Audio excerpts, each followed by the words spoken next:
Tyson.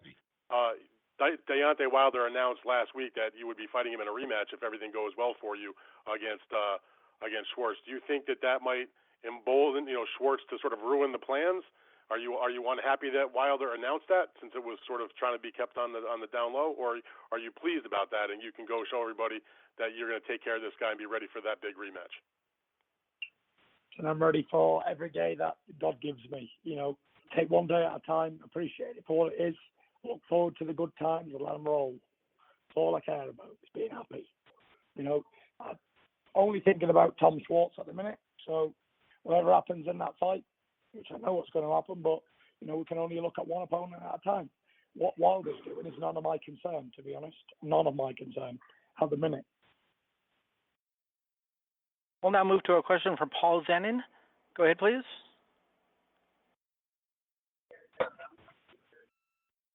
Hi, Tyson. It's Paul Zenin from Boxing Monthly. How are you?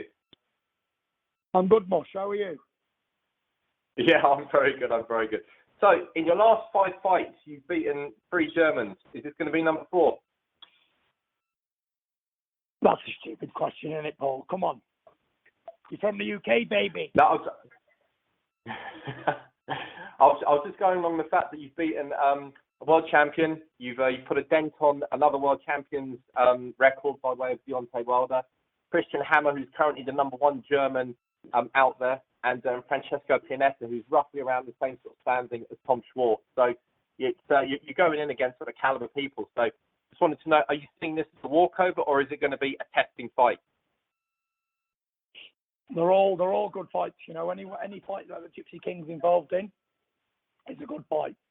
As we saw last week, we can never overlook anybody because it's heavyweight boxing, and Tom Schwarz knows if he beats Tyson Fury, then he's set for life. He becomes a multimillionaire. He gets to headline big shows, and all his dreams come true. So am I going to underestimate a guy like that? I don't think so. Not at all. But I have made a nice diet of eating nice German beef over the years, from world champions to European champions to number 1 rated men to undefeated prospects. And I've always kicked their ass every single time. Every time we fight, we win.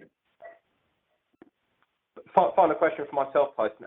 You mentioned about eating there. Now, you've looked in absolutely unbelievable shape ever since the Deontay Wilder fight. I would say better than in between any of your fights you've ever had.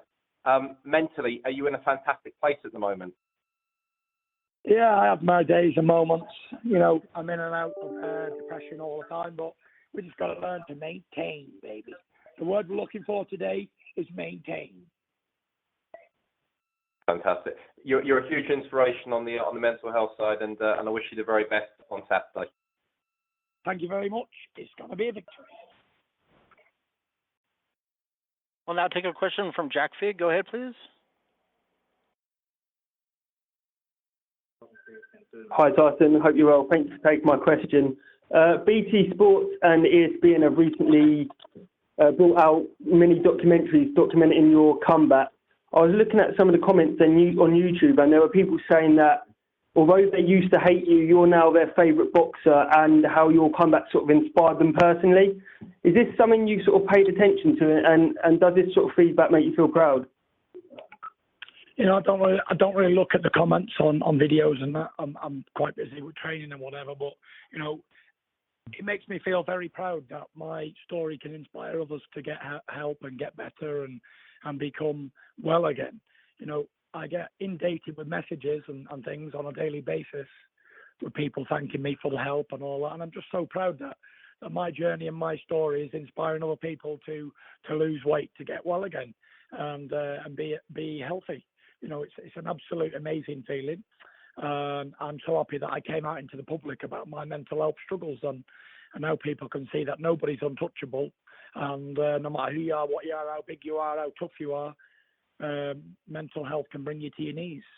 But it also shows people that no matter how low you get, even though I was on the verge of suicide for a long time, that you can always get well again and come back to the former you and be happy once again. Mm-hmm.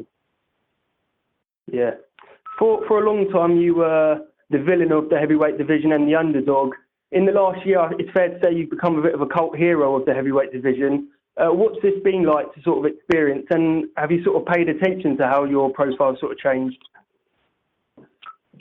To be honest, I'm still the same old person. I don't change with fame or glory or money or anything. But, you know, the love from the fans is very important to me. As you said before, I was an outlaw of boxing. I was the bad guy and always had to play that role. But now, to come back, I'm just being myself, and I think the fans have really warmed to me and got to know me a lot more than they did before. This time it's the man behind the mask rather than me acting all the time and putting on a pantomime villain show. Mm-hmm.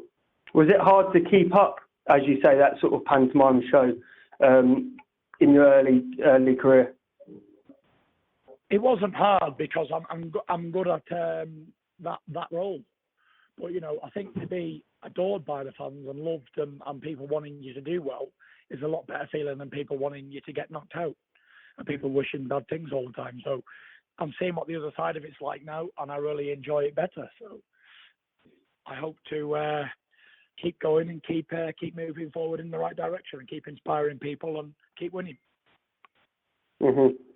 Just to talk about your next couple of fights, I heard today that you plan to have 2 fights after Saturday's bout.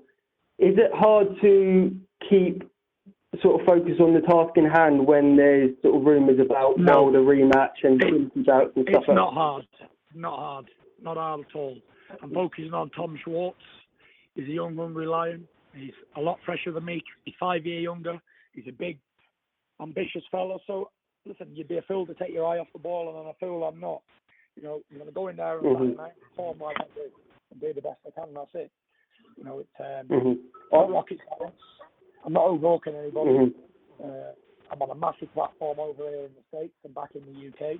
So I'm going to put on a good show, and it's going to be enjoyable to watch. Okay, that's all from me. Thanks for taking my question, Tyson. Good luck on Saturday. Cheers, buddy. All the best.